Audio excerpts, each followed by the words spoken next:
ጥሪ የተደረገላችሁ እንግዶች እንዲሁም ከተለያየ ቦታ የመጣችሁ የሚዲያ አካላትን በሙሉ ጥሪያችንን አክብራችሁ ዛሬ በእኛ መካከል ስለተገኛችሁ እግዚአብሔር ይስጥልን። በጣም ቴንኪው ማለት እፈልጋለሁ። ጉባኤው ያመሰግናችኋል። ዛሬ እዚህ የተሰበሰብነው ሁላችንም ሰኔ 7 ቀን 2018 በአድዋ ሙዚየም አዳራሽ በመናደርገው መንፈስ ቅዱስ ወደዚህ ምድር የወረደበትን ቀን ምክንያት በማድረግ በዓለ 50 የወንጌል አማኙ የጋራ በዓል እንዲሆን በማሰብ ሰዎች መንፈስ ቅዱስን በጋራ ሆነው እንዲያመሰግኑና ስለ መንፈስ ቅዱስም ጥሩ ግንዛቤ እንዲኖር እንደገና ወደ ምድር እንኳን መጣህልን ለማለት እና መንፈስ ቅዱስን ለማመስገን የተዘጋጀውን ፕሮግራም ለእናንተ ለማስተዋወቅ ነው። ይሄ በዓል ሲከበር ብዙ ጥቅሞች አሉት ወይም ይሄንን ደግሞ ለማክበር ያነሳሳን ምክንያቶች ብዙ ናቸው። እንደምታውቁት በመጽሐፍ ቅዱሳችን በሐዋርያት ሥራ ምዕራፍ 2 ጀምሮ እንደሚነግረን ቤተክርስቲያን የተወለደችበት ሰዎች ደግሞ በጋራ በጣም ብዙ ሆነው የዳኑበት ከ3000 በላይ ነፍሳት ወደ ጌታ የመጡበት በጣም ብዙ ፈሪ የነበሩ ሰዎች የጌታን ማዳንና ወንጌል ለመናገር ደፋር የሆኑበት እንደገናም ኢየሱስ ክርስቶስ ደግሞ በክብሩ የታየበት ቀን ስለሆነ ቤተክርስቲያን በልዩ ሁኔታ ይህንን ማክበር ያስፈልጋል። እንደገናም ደግሞ እንደምታውቁት ወንጌል አማኙ የራሱ የሆነ በየቤቱ ብናከብርም በየቤቱ ብቻም ሳይሆን በየቸርቻችን በየቤተክርስቲያኑ ይከበር የነበረ ነው። ግን የጋራ ሆኖ አሁን በሰኔ 7 ሁላችንም በዛ ቦታ በአንድነት እግዚአብሔርን እንድናመሰግንና የጋራ በዓል እንዲኖረን ተብሎ የታሰበ ነው። በድጋሚ ይህንን ጥሪ አክብራችሁ የመጣችሁ እንግዶችና ሚዲያ አካላትን ማመስገን እፈልጋለሁ። እግዚአብሔር ይስጥልኝ።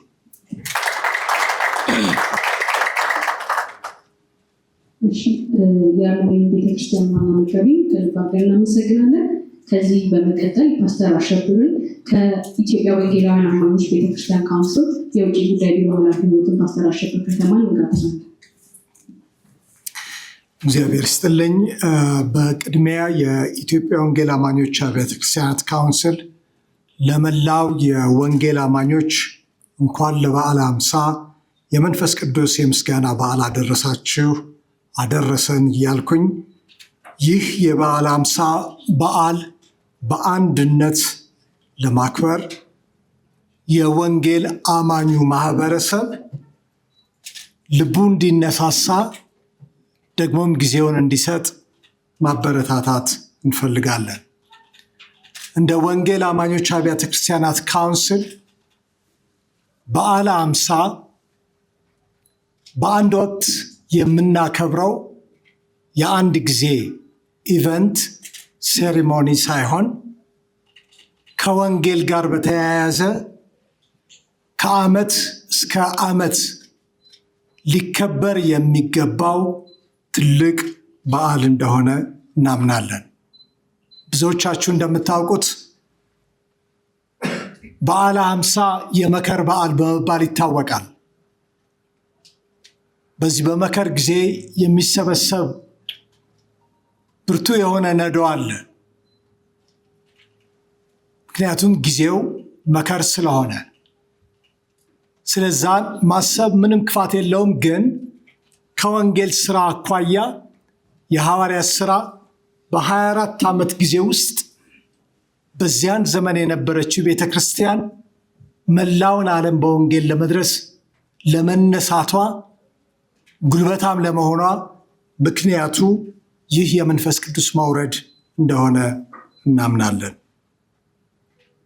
ዛሬ ቤተክርስቲያን ስለ መንፈስ ቅዱስ የተሳሳተ ግንዛቤ አላት ብዬ ለመናገር አልችልም። በነገራችን ላይ በዓለ 50 የዶክትሪን ጉዳይ ሳይሆን በዓለ 50 ለአብያተ ክርስቲያናት ሁሉ ወንጌልን ለመስራት ከወንጌል ስራው ጎን ለጎን ደግሞ ቅድስናን ለማወጅ የእግዚአብሔርን መንግስት ለማስፋት ዋነኛው እንደሆነ እናምናለን። በዚህ በዓል ወቅት የወንጌል አማኙ እርስ በርስ የሚተያይበት በአንድነት ጌታን የሚያመልክበት ደግሞም የሚጸልይበት ጊዜ በመሆኑ የኢትዮጵያ ወንጌል አማኞች አብያተ ክርስቲያናት ካውንስል የወንጌል አማኙ ማህበረሰብ እግዚአብሔር የሰጠንን እድል እና ጊዜ በመጠቀም ከላይ የጠቀስናቸው ምክንያት በመገንዘብ ለዚህ በጎ ሐሳብ በቅን ልቦና ተባባሪ በመሆን የበኩላችሁን እንድትወጡ ጥሪያችንን እናስተላልፋለን። እግዚአብሔር በበዓለ ሃምሳ ድምቀት ቤተክርስቲያኖቻችንን ይባርክ። ፓስተር አሸብርን ከልብ እናመሰግናለን። ከዚህ በመቀጠል የምጋብዘው ፓስተር ፋሚሊ ነው። የአርሞኒየም ተሐድሶ ቤተክርስቲያን ፓስተር ነው። እሺ፣ በነገር ሁሉ የረዳንን ፈጣሪ እግዚአብሔርን አስቀድሜ እያመሰገንኩ ከዚህ በፊት እንደተባለ ሁሉ የወንጌል አማኞችን በሙሉ እንኳን ለዚህ በዓል አደረሳችሁ እላለሁ። እንዲሁም በዚህ ጥሪ ተደርጎላችሁ የተገኛችሁ እንግዶችና የሚዲያ ባለሙያዎች እንኳን ደህና መጣችሁ። በመቀጠል የሚኖረንን መርሃ ግብር በእንዲህ አይነት መልኩ አስደምጣለሁ። በዓለ ሃምሳ ምስጋና ለመንፈስ ቅዱስ ልዩ በዓል ጌታ ቢፈቅድና ብንኖር እሁድ ሰኔ 7 ቀን 2018 ዓመተ ምህረት ከቀኑ 9 ሰዓት ጀምሮ በአድዋ የድል መታሰቢያ ሙዚየም አዳራሽ ይከበራል። ይህ ልዩ በዓል የሁሉም ወንጌል አማኞች በዓል በመሆኑ በዕለቱ ሁሉም የወንጌል አማኞች እንዲገኙ ተጋብዘዋል። እሁድ ሰኔ 7 2018 ዓመተ ምህረት በሚኖረው መርሃ ግብር ላይ ቃለ እግዚአብሔር ይሰበካል። የዝማሬ እና የአምልኮ ጊዜ ይኖራል። ስለ በዓለ ሃምሳም የምንወያይበት ድንቅ ጊዜ ይኖረናል።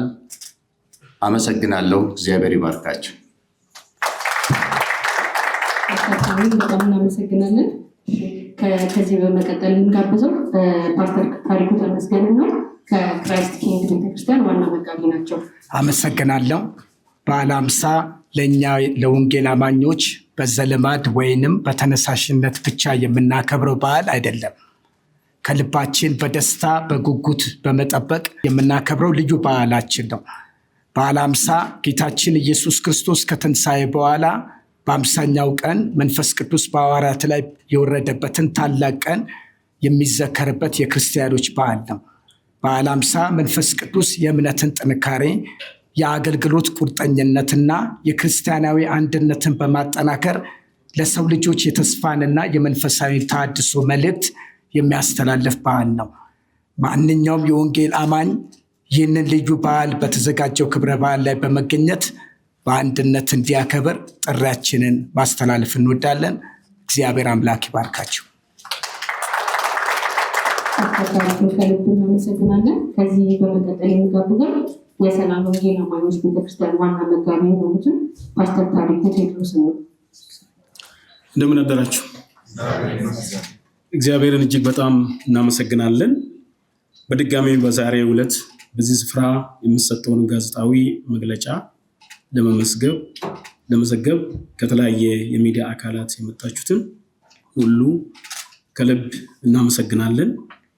ይህን የበዓለ ሃምሳ ቀን ምስጋና ለመንፈስ ቅዱስ ፕሮግራም ሁላችሁም የወንጌል አማኞች በሙሉ ሰኔ 7 ቀን 2018 ዓ.ም በአድዋ ድል መታሰቢያ ሙዚየም አዳራሽ በመገኘት አብረን እግዚአብሔርን መንፈስ ቅዱስን እንድናመሰግንና ክብር ለሚገባው አምላካችን ምስጋና እንድናቀርብ ጥሪ እናደርጋለን። በዚህ ዕለት ወደዚህ ልዩ በዓል ስንመጣ ሁላችንም ሰዎችን በመጋበዝ ቢያንስ አንድ ሰው ይዘን እንድንመጣ በጌታ ፍቅር እናሳስባለን። ይህን የወንጌል አማኞች በዓል በአንድነት እንድናከብር ላደረጉልን ለኢትዮጵያ ወንጌል አማኞች አብያተ ክርስቲያናት ካውንስልና ለአርሞኒየም ተሐድሶ ቤተክርስቲያን ከልብ የመነጨ ምስጋና ማቅረብ እፈልጋለሁ። በዓሉ የተባረከና የጸጋ የሰላም መንፈስ ቅዱስ የሚወርድበት ቀን ይሁን። አሜን። ከእናንተ ይጀምር። አሜን።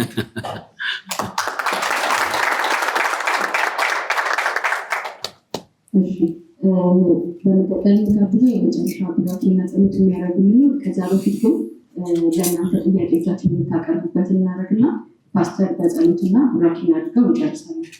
ለእናንተ ጥያቄዎችን ውስጥ በሀገር አቀፍ ደረጃ የኢትዮጵያ ወንጌል አማኞች አብያተ ክርስቲያናት ካውንስል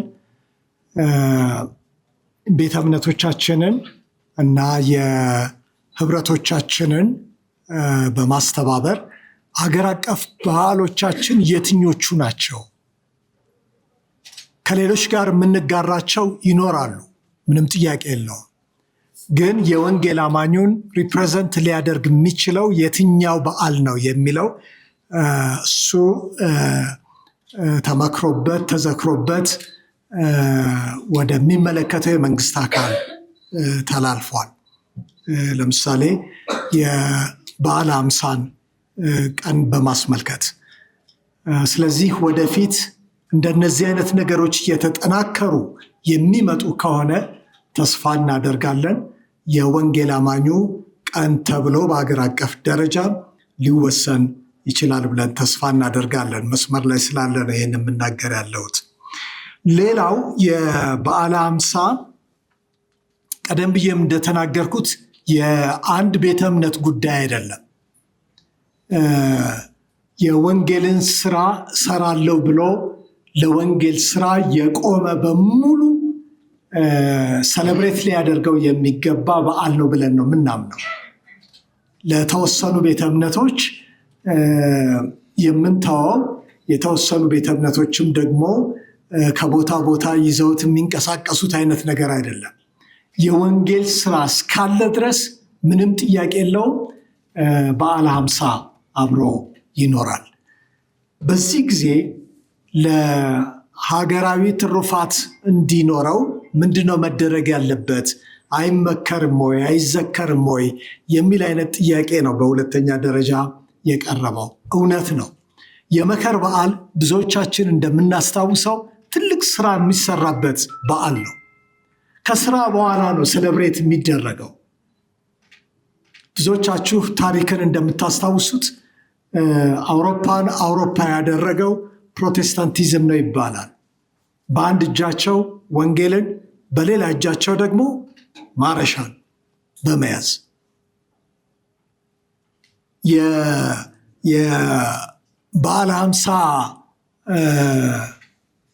ሰለብሬት ስናደርግ የስራን ክቡርነት የስራን ትልቅነት ለማብሰር ትልቅ መደላድል ነው ብዬ አምናለሁ። በተለይም ደግሞ ወጣቶቻችን ወደ ስራው ዓለም እንዴት ሊገቡ እንደሚችሉ ባሉበት ስፍራ ሁሉ ደግሞ ነፃ አውጪ የሆነውን የተባረከውን ሕይወትንና አለመጥፋትን ወደ አደባባይ ያወጣውን ወንጌልን በስራቸውም በንግግራቸውም ሊገልጡ እንደሚገባ የሚበሰርበት በዓል ይሆናል ብዬ ተስፋ አደርጋለሁኝ። እኔ ይህን ያህል ከጨመርኩኝ የሚበቃኝ ይመስለኛል። ወንድም ያነሳውንም አንድ ጥያቄ አንስቼ ከምርጫ ጋር በተያያዘ ዋናው እና ትልቁ ትኩረትም ሰተን ተሰብስበን ከምርጫው ለሚመረጠው መንግስት የምንጸልይበት ጊዜ ይሆናል ብዬ አስባለሁ። እግዚአብሔር የሰጠን ቤተክርስቲያን ኃላፊነቷ ስለሆነ ያንን መርሃ ግብር ይኖረናል ለአገር፣ ለምድር፣ ለሰላም እንደገናም አብሮ ለመስራት በመካከላችን ደግሞ እግዚአብሔር አምላክ መተባበርን ምድራችንን አንድ አድርጎ ከዚህ በፊት ያየናቸው ጉድለቶች ደግሞ በእግዚአብሔር ጸጋ እንዲሞሉ ስለ ምድሪቱም ስለ መሪዎቻችንም ስለ ሀገሪቱም የምንጸልይበት ጊዜ እንዳለ እንዲሁ መጥቀስ ፈልጌ ነው። እህቴን እንዳ ደግሞ ያነሳችው ጥያቄ ይሄ ምን እየተሰራ ነው የሚለው ይሄ አንዱ የስራው አካል የሁሉም እንዲሆን በተለይ የሚዲያ አካላት ትልቅ ኃላፊነት አለባቸው። በተለይ ክርስቲያን ሚዲያ ቲክቶከሮች እንደዚሁም በሚዲያ ላይ እግዚአብሔር ጥሩ ቦታና ጸጋ የሰጣችሁ ትልቁን ድርሻ የእናንተ ነው ብዬ አስባለሁ።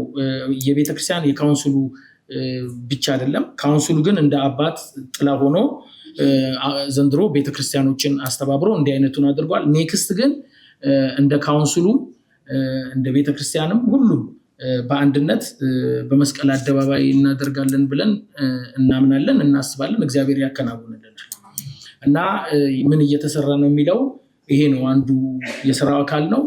ፕሮግሬሲቭ ሆኖ ዘንድሮ ከኢትዮጵያ ወንጌል አማኞች ካውንስል ጋር አብረን ማድረግ ችለናል። ቀጣዩን ደግሞ እግዚአብሔር ያደርሰናል፣ በትልቁ ይሆናል ብዬ አምናለሁ። ጌታ ይባርክሽ። ፓስተር እናመሰግናለን። ለአንድ ሰው ዕድል ውስጥ አንድ ጥያቄ። እሺ፣ ከዚህ በመቀጠል የመጨረሻውን ጸሎትና ቡራኬ እንዲያደርጉልን ከኢትዮጵያ ወንጌል አማኞች አብያተ ክርስቲያናት ካውንስል ፓስተር ማዋቂ ሚሽን ሜትሮሎጂ ዳይሬክተር ሁላችሁንም ሰላም እላችኋለሁ። ወደዚህ የመጣችሁ ሁላችሁ እንኳን ደህና መጣችሁ። ከመጸለይ በፊት በዓለ ሃምሳን በተመለከተ በመጽሐፍ ቅዱሳችን ላይ የተገለጸውን ጥቅስ አነባለሁ። ሐዋርያት ሥራ ምዕራፍ 2 ቃሉ ራሱ የተጠቀሰበት ቦታ ነው። የበዓለ ሃምሳ ቀን በደረሰ ጊዜ ሁሉም በአንድነት በአንድ ስፍራ ተሰብስበው ድንገት እንደ ብርቱ አውሎ ነፋስ ያለ ድምፅ ከሰማይ መጥቶ ተቀምጦ የነበረበትን ቤት እንዳለው ሞላው። የእሳት ምሰሶች የሚመስሉትም ታዩአቸው፣ ተከፋፍሎም በእያንዳንዳቸው ላይ አረፉ። ሁሉም በመንፈስ ቅዱስ ተሞሉ፣ መንፈስም እንዲናገሩ በሰጣቸው መጠን በሌሎች ቋንቋዎች ይናገሩ ጀመር ይላል። በዓለ ሃምሳ የተባለው ቀን ይላል። እንግዲህ ሁላችሁ እንደምታውቁት ቅድምም እንደተባለው በካውንስላችን የወንጌል ባልደረባ የሆኑት ፓስተር አሸብር ተወክሎ በካውንስሉ ጠቅላይ ጸሐፊ ተወክሎ መግለጫ እንደሰጡት በዓለ ሃምሳ የተባለው በዓል ለአንድ ቤተ እምነት ወይም በተወሰኑ ቤተ እምነት ግሩፖች የተሰጠ ሳይሆን የወንጌል አማኞችን በሙሉ የሚወክል በዓል ነው። ሁሉንም የሚመለከት በዓለ ሃምሳ የተባለው ቀን የመከር በዓል ነው።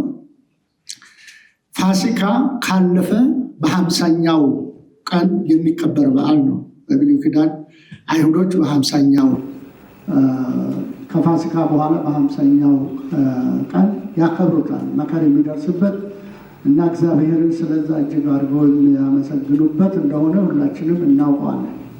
ስለዚህ ጌታችን ኢየሱስ ክርስቶስ የመንፈስ ቅዱስን ተስፋ ከተናገረ በኋላ ለደቀ መዛሙርቱ ኃላፊነት ከሰጠና ከሞት ተነስቶ 40 ቀን እና 40 ሌሊት ከደቀ መዛሙርቶቹ ጋር ሰንብቶ የመጨረሻውን ንግግር አድርጎ ወደ ሰማይ ካረገበት እናንተ ከጥቂት ቀን በኋላ በመንፈስ ቅዱስ ትጠመቃላችሁ ብሎ ከተናገራቸው እና እነሱ እያዩት በደመና ከተወሰደ በኋላ የ10ኛው ቀን ላይ ነው መንፈስ ቅዱስ የወረደው። በ10ኛው ቀን ጌታ ኢየሱስ ክርስቶስ ከተነጠቀው በ50ኛው ቀን ሳይሆን በ10ኛው ቀን ነው። 50ኛ ቀን የሚቆጠረው ከፋሲካ ነው። ፋሲካ ቀደም ብሎ ያለፈ ነው። በዛ በ10ኛው ቀን ይሄ አሁን ያነበብኩላችሁ ክፍል የተፈጸመበት ሁኔታ ነው። ስለዚህ ምንድን ነው የምታሰበው? ስለ በዓለ ሃምሳ ቀን ስታሰብ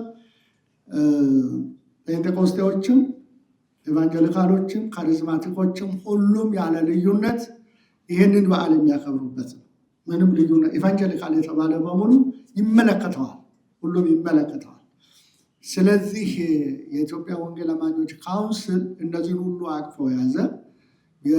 በጥቃቅን የአስተምሮ ልዩነትም እንዳለ ሆኖ ነገር ግን እንደ ወንጌል ቤተ ክርስቲያን የተወለደችበት ቀን ነው ተብሎ ነው የሚታመነው። ቤተ ክርስቲያን ይፋ የሆነችበት ጌታችን ኢየሱስ ክርስቶስ ጽንሰ ሐሳቡን ለደቀ መዛሙርቶቹ ካስታጠቀ በኋላ መንፈስ ቅዱስን እልክላቸዋለሁ ብሎ ተስፋ በገባላቸው ሁኔታ በበዓለ ሃምሳ ቀን ምን ሆነ ማለት ነው? መንፈስ ቅዱስ አሁን እንዳነበብኩላቸው ሐዋርያት ሥራ ላይ ወረደ፣ በልዩ ልሳኖች ተናገሩ፣ በኃይል ተሞሉ። በዚያን ቀን 3000 አባወራዎች በደቀ መዛሙርቶቹ ላይ ተጨመሩ። ቤተክርስቲያን ተወለደች ተብሎ ይታሰባል። ጽንሱ በጌታችን ኢየሱስ ክርስቶስ በነበረ ጊዜ ቢሆንም በይፋ የተገለጠችበት ነው ቤተክርስቲያን እና ይሄ ጴንጤቆስጤዎችን ወይም ሌሎችን ለብቻ የሚመለከት ሳይሆን የአዲስ ኪዳን ቤተክርስቲያን የአዲስ ኪዳን የተፈጠረበት ወይም ደግሞ አዲስ ስርዓት የተመሰረተበት አዲስ መንገድ ጌታችን ኢየሱስ ክርስቶስ በአዲስ ኪዳን በደሙ የመሰረተበትን ሁላችን የምናስታውስበት ስለሆነ ስለዚህ ያለ ልዩነት ይሄ ነገር ይደረጋል። ቅድም ምን እየተሰራ ነው ላለችው እህታችን ሁሉም ሰው ኃላፊነት አለበት። ሁሉም ቤተ እምነት ኃላፊነት አለበት። አሁን ሌሎቹ የሚጠሩ ሌሎቹ የሚገቡ ሳይሆን ጥሪ የምናደርገው አሁንም ምንድን ነው ለሁሉም ቤተ እምነቶች ለሁሉም ወንጌላውያን አብያተ ክርስቲያናት ይሄ የእናንተ በዓል ነው፣ የሁላችንም በዓል ነው። በጋራ ያለ ልዩነት የምናከብረው በዓል ስለሆነ ሰኔ 7 በአንድነት ተሰብስበን በጋራ ነገር ላይ እግዚአብሔርን እናመሰግናለን። ቤተክርስቲያን ስለመወለዷ አዲስ ኪዳን በመፈጠሩ እና በአዲስ መንገድ ወደ እግዚአብሔር መንገድ የመምጫ መንገድ ጌታችን ያዘጋጀበትና ይፋ የሆነበት ጊዜ ስለሆነ ሁላችንን የሚመለከተናል ማለት ነው። ስለዚህ እንግዲህ ቤተክርስቲያን ምንድን ነው ለህብረተሰቡ ለተባለውን ጥያቄ ትንሽ ማለት ልቤ ይፈልጋል። ምንድን ነው የሚለው ጌታችን ኢየሱስ ክርስቶስ እናንተ የምድር ጨው ናችሁ፣ የዓለም ብርሃን ናችሁ ያለው ለአብያተ ክርስቲያን ለአማኞቹ ሁሉ የተሰጠው ኃላፊነት ነው። ለአማኞቹ ሁሉ የተሰጠ ኃላፊነት ስለሆነ አሁን እዚህ በምናደርገው የጋራ በዓል ብቻ ሳይሆን በየቤታችን በየቤተሰባችን በግላችን እንዲሁም ደግሞ በቤተ እምነታችን ኢቫንጀሊካል የተባልነው ሁላችን የምድር ጨው ሆነን የዓለም ብርሃን ሆነን ለዓለም እንድንታይ በህይወታችን በኑሯችን ያንን ስናደርግ ኃላፊነታችንን በሁሉም መንገድ እንወጣዋለን ማለት ነው። ይሄን ኃላፊነት ሁላችንም እንወስዳለን። ከዚህ በኋላ ደግሞ እንደዚህ ኮመን የሆነ ነገሮችን በጋራ እናከብራለን። በዓለ ሃምሳ እንግዲህ የቤተ ክርስቲያን የመወለዷ ቀን ስለሆነ ጸሎት ስለሆነ ቆመን እንጸልያለን። ሁላችንም ይሄንን መልእክት ይሄንን ይዘን እንድንሄድ ሰኔ 7 ቀን አብያተ ክርስቲያናት በሙሉ ያለ ምንም ልዩነት በዚህ መንፈስ ስለምናከብር ሁላችሁ እንድትገኙ ጥሪያችንን በድጋሚ እንደጋብዙን እናስተላልፋለን። ሁሉንም ይመለከታል ማለት ነው። በዓለ ሃምሳ ቤተክርስቲያን ይፋዊ መገለጫ ያገኘችበት ዕለት ስለሆነ ብሬክ ስሩ ያገኘችበት የአዲስ ኪዳን መሰረት የተጣለበት ስለሆነ ማንንም አይለይም። ክብር ለእግዚአብሔር ይሁን። ስለዚህ እንግዲህ እንጸልያለን። ቀኝ እጆቻችንን አንስተን ስለዚህ እናመሰግናለን፣ እግዚአብሔርን እናመሰግነዋለን ማለት ነው። ቅዱስ አባታችን እግዚአብሔር ሆይ እናመሰግንሃለን። ልጅ ኢየሱስ ክርስቶስ ልከህ በእንጨት መስቀል ላይ ተሰቅሎ ዕዳችንን ከፍሎ ጌታ አምላካችን ሆይ ከምድር ወደ አንተ ባረገበት በ10ኛው ቀን መንፈስ ቅዱስ ወርዶ ቤተ ክርስቲያንን ያደሰበት በኃይል የሞላበት በምድር ላይ እግዚአብሔር አምላክ አዲሷ ቤተ ክርስቲያን አዲሷ ተቋም ጌታ ሆይ በኃይል እንድትሞላ በኃይል እንድትወጣ ሰማያዊ ጸጋ የለበሰችበት ቀን ስለሆነ እጅግ አድርገን እናከብረሃለን፣ እጅግ አድርገን እናመሰግንሃለን። አምላካችን እግዚአብሔር ሆይ ይህ ታላቅ ነገር ነው ለሰው ልጆች፣ ይህ ታላቅ ነገር ነው ለቤተ ክርስቲያን፣ ይህ ታላቅ ነገር ነው እግዚአብሔር አምላካችን ሆይ ለኢትዮጵያም ሆነ ለዓለም ቤተ ክርስቲያን። ይህን ቀን ስናስብ እግዚአብሔር ዳግም የተወለድንበት ኃይልን የጨበጥንበት ስርዓት የተለወጠበት በልጅ በኢየሱስ ክርስቶስ መንግስት ሰማያት የተከፈተበት እግዚአብሔር ሆይ በኃይል ሰዎች ወደ እግዚአብሔር መንግስት መግባት የጀመሩበት ዕለት ስለሆነ እጅግ አድርገን እናመሰግናለን፣ እጅግ አድርገን እናከብረሃለን። አሁንም አምላካችን ሆይ እዚህ የተገኙትንም ወገኖች ሁሉ አንተ ባርካቸው። የኢትዮጵያን አብያተ ክርስቲያናት በሙሉ እንድትባርክ እንለምናለን። ቤተ እምነቶችን ሁሉ እንድትባርክ እንለምናለን። በአንድነት ደግሞ በአንድ ልብ ይህንን ታላቅ በዓል እንድናከብር እያለንበት ባሉበት ቤተ እምነቶች ሁሉ ልባቸው እንድነሳሳ ሀሳባቸው እግዚአብሔር ወደዚህ እንዲሰባሰብ ያለ ልዩነት በአንድነት እንድንቆም አንተ እርዳን። ከዚህ በኋላ በሚኖርን የጋራ ነገሮች ሁሉ ደግሞ መንፈስህ ይርዳን። ደቀ መዛሙርቶችን የረዳ መንፈስ እግዚአብሔር አምላክ በኃይል የሞላ መንፈስ የኢትዮጵያ ቤተክርስቲያንን በኃይል ይሙላ፣ በጸጋ ይሙላ፣ በመገለጥ ይሙላ፣ በራእይ ይሙላ። በሰማያዊ ኃይል እግዚአብሔር ቤተክርስቲያን እንድትታጠቅ እንለምናለን።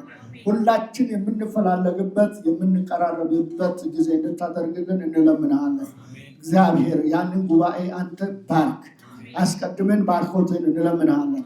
በዚህ ስፍራ የተገኙትን የሚዲያ ሰዎች፣ ሌሎች የታደሙትን ሁሉ በጌታ በኢየሱስ ክርስቶስ ስም እንባርካቸዋለን። በክርስቶስ ኢየሱስ ስም ተባረኩ። እግዚአብሔር ይባርካችሁ። መውጣት መግባታችሁን እግዚአብሔር ይባርካችሁ። እግዚአብሔር ሆይ ክብር ሁሉ ለአንተ ይሁን። እጅግ አድርገን እናመሰግናለን። ስለዚህ ጊዜ ተባረክ። ስለሰማህን ሁሉ ተመስገን። በጌታችን በመድኃኒታችን በኢየሱስ ክርስቶስ ስም ለመን። አሜን።